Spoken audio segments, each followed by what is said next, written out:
know what gets me? It's those like scam pop-ups. Oh, yeah. You know, the ones, Totally. like just real enough that you're like, wait a minute. Yeah, yeah. Is this legit or is this a scam? Exactly. Or those spam calls that seem to know way too much about what you just looked at online. Like, constantly swatting away these digital pests. It's relentless. It never ends. Well, this time, good news. Oh, good. The digital exterminators, in the form of the FTC, it seems like they actually got some results. Yeah, that's right. So we're not talking hypotheticals here. Yeah. This is not some theoretical vulnerability or some future policy debate. Right. We're talking concrete actions with real impact. Absolutely. Real security updates happening right now as we speak. Yes. Hitting devices. And we speak. And a really fascinating and ongoing global discussion about the very foundations of digital privacy. Oh, yeah. Encryption. That's a big one. It is.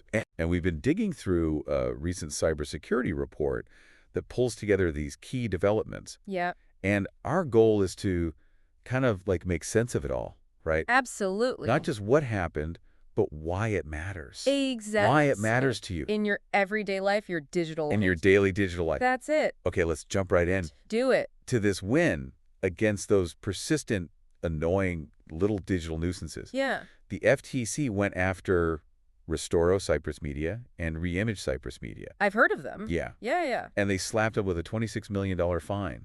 Wow.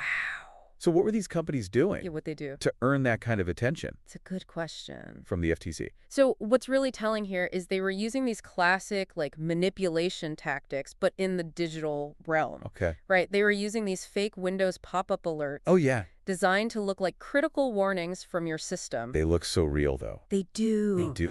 And they say things like, oh, your computer's riddled with viruses. You need to run a scan right now. Right, right. Of course, the scan always finds problems. Always. And that's when they get you, right? Okay. They've scared you. Yep. And now they're offering the solution to buy their software. Okay, so it's the insidious. It's the 1-2 punch Yes. of digital deception. Exactly. You got the scary pop-up and then the rig scan. The rig scan. It's a classic. And it didn't stop there, did it? No, it didn't. It didn't stop with just buying the software. No, a lot of people reported getting these like high-pressure phone calls afterwards. Really? Oh, yeah, urging them to buy even more software and services. So it's like you're already kind of like... You're hooked? You're hooked and you're vulnerable. Exactly. They keep reeling you in. Wow.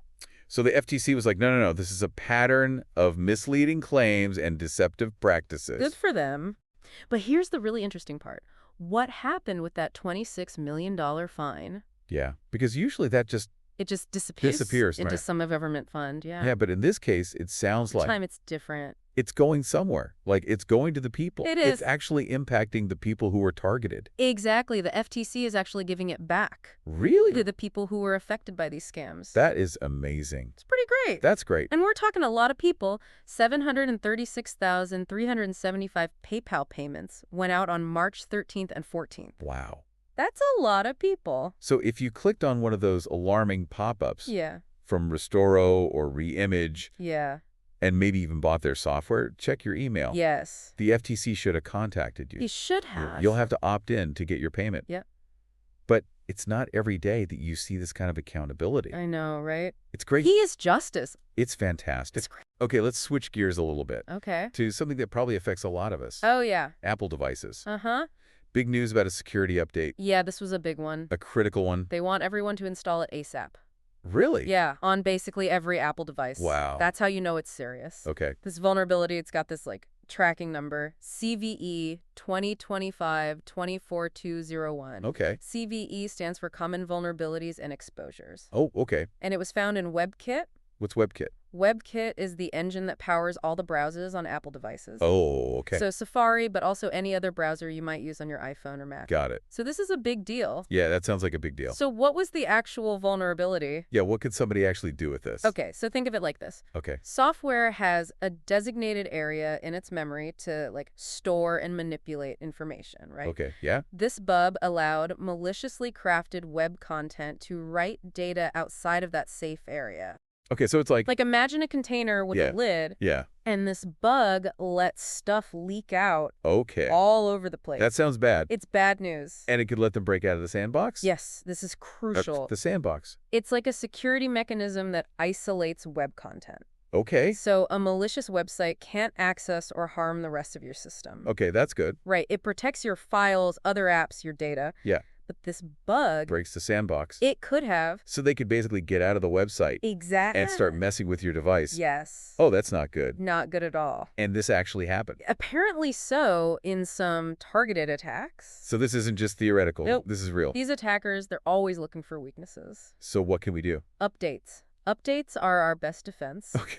This update, it has like improved checks to prevent this out-of-bounds writing. Improved checks. Okay. Yeah, and Apple rolled out these fixes in Vision OS 2.3.2, iOS 18.3.2, iPadOS 18.3.2, macOS Sequoia 15.3.2, and Safari 18.3.1. Okay, so write those down, folks. If your devices are running any of these or earlier versions, you got to update. It came out on March 11th. Okay. So if you haven't already, update your Apple devices. Today's digital to-do list. Absolutely. All right, moving on from immediate threats. Okay. To more, like, systemic defenses. Interesting. Let's look at what's happening in Canada. Okay. They've just launched the first phase of a new cybersecurity certification program. Cool. What's the thinking behind this? So it's called the Canadian Program for Cybersecurity Certification, or CPCSC. Okay, CPCSC. It's specifically for companies that handle sensitive, unclassified government information. Okay. Especially those involved in defense contracting. Interesting. The goal is to have like a standard level of cybersecurity across these organizations. So to protect sensitive data. Why defense contractors specifically? Well, they often handle information critical to national security. Right. And making sure their systems are secure is super important. It's like a chain, right? Exactly. They're only as strong as your weakest link. That's it. That's the idea. Interesting. And this isn't just Canada. Governments around the world are realizing this. They need strong cybersecurity within their supply chains. It makes sense. Yeah. So this program, it's a way for Canada to ensure that the companies they work with are taking this seriously. Exactly. And meeting certain standards. Yes. Okay, so tell me about this program. How does it work? So there are 3 levels. Okay. Level 1 is an annual self-assessment. Okay, so basically a company saying, yeah, we're doing the things. Pretty much. They're attesting to meeting some basic security controls. Okay. Level 2 is more rigorous. Okay. It requires an external assessment by a third party. Oh, okay. So someone else is checking their work. Got it. And then level 3, that's the most intense. It's an assessment done by Canadian National Defense. Wow, so that's for the top secret stuff. the really sensitive stuff. Exactly. Okay, so what's happening right now? Right now, it's phase 1. Okay. It just started this month. This month, okay. It's all about setting the framework. Got it. They've released a new cybersecurity standard. Okay. It outlines all the requirements for each level. Okay. And they're opening up the accreditation process for organizations that want to do those level 2 assessments. Makes sense. And importantly, they've launched a self-assessment pool for level 1. So companies can see where they stand. Exactly. They can familiarize themselves with the requirements and start the process. That's like a grace period, kind of. It is. It's about preparation and awareness. Get ready. Get your systems in place. Because it's going to be mandatory. When is that happening? Phase 2 is coming in the fall of 2025. Okay, so later this year. Then level 1 certification might become a requirement for some government contracts. Okay. And they'll probably pilot level 2 in some existing contracts. So it's like a phased approach. It is. To kind of like slowly raise the cybersecurity bar. Yeah, make everyone more resilient. And this could be a model for other countries, right? Absolutely. Any country looking to strengthen their cybersecurity in specific industries. Okay. Fascinating. Yeah. Right. From government initiatives to something a bit more Controversial. A little bit more controversial. Yeah. And Christian. Big topics. Big topic. Always sparks debate. It does. Heated debate. Heated debate and some interesting developments in Europe. Oh, yeah. Contrasting outcomes in France and Sweden. Yeah, real push and pull happening there. So let's start with the good news. Okay, good news first. For privacy advocates, at least, Yes. France was going to pass this law, right? Uh-huh. That would have made companies decrypt user information. At the government's request. Yeah. Yeah, that was a scary one. And that got rejected. It did. That's good. Big win for privacy. Huge win. There was a lot of pushback. Yeah, from privacy organizations, tech companies, even within the French government. Wow. People saw the risks to security and privacy. Yeah, what were those risks? What were people worried about? The main worry was that this would weaken encryption overall. Okay. If you force companies to decrypt, you're basically creating backdoors. Right. And backdoors don't just help law enforcement. No, they create vulnerability. Exactly, that anyone could exploit. So it would underline security for everyone. For everyone, not just the people under suspicion. And France recognized that. They did, thankfully. That's good. It's a good sign. But as you mentioned, things are looking a little different in Sweden. Yeah, unfortunately. Not so good for privacy there. Not so much. What's happening in Sweden? So they're planning to propose a bill this month Okay. that would let authorities request decrypted messages Okay. and even message history From anyone. from people suspected of crimes. And this would apply to encrypted messaging platforms like Signal. Really? Yeah. Signal, the one that's like super secure? Super secure. And they're used by the Swedish military. Ironically, yes. Wow, the irony. It's a lot. Okay, so what's Signal saying about this? Their CEO has been very vocal. Okay. He said if this bill passes and they're forced to compromise their encryption, Yeah.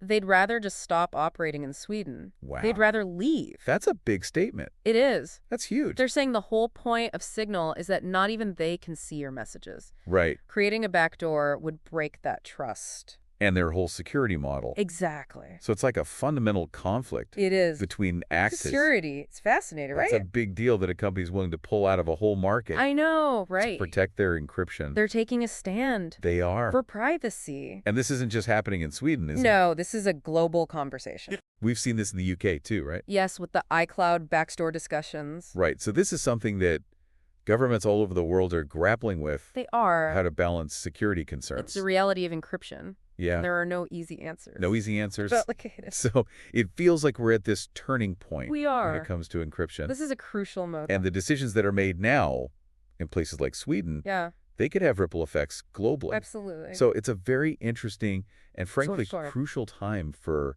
encryption. Worldwide. It really makes you think about digital privacy, security, the role of technology. Big questions. Big questions. For everyone. Okay, so just to recap. Yeah, let's recap. We saw a victory against scam pop-ups. Real money back to victims. That's huge. It is. A reminder to update our Apple devices. Do it now. Like right now, Yeah. Canada's being proactive about cybersecurity. They're on. Especially in their defense sector. Yep.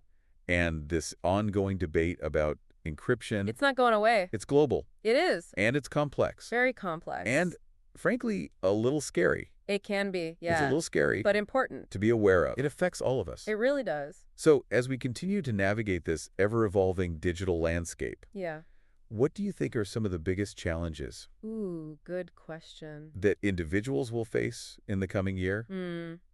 And what can we do to protect ourselves? That's the million-dollar question. It is good. We'll have to ponder that. We'll have to ponder that. And maybe discuss it another time. Absolutely. There's always more to talk about. Always. But for now, we're out of time. Time flies. It really does. When you're having fun talking about cybersecurity. It really does. It does. Thanks for joining us. Thanks for having me. We'll see you next time. See you then. Bye.